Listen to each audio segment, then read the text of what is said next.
Hello hi नमस्कार। ओडिशार सबु सिनेप्रेमी भाई और भौणी मानू आम ओडिया सिनेमा चैनल को स्वागत करुच्ची। आज कथा हवा ओडिशार वरिष्ठ अभिनेता उत्तम महांती जीवनी विषय रे।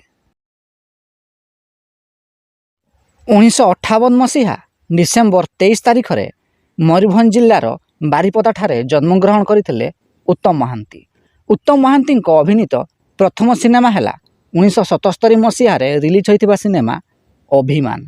उत्तम महांती 135 रु अधिक ओडिया सिनेमा, 30 रु अधिका बंगाली सिनेमा एवं एक हिंदी सिनेमा अभिनय कर सारी। 1987 मसीह हॉलीवुड क्वीन अपराजिता महांती को उत्तम महांती प्रेम विवाह करथिले। तेबे उत्तम महांती अभिनीत केउ सिनेमाटी आपणकर फेवराइट कमेंट बॉक्स रे निश्चिंत जणातु एवं वीडियो पसंद आसतिले लाइक शेयर एवं चैनल टी को सब्सक्राइब करंतु।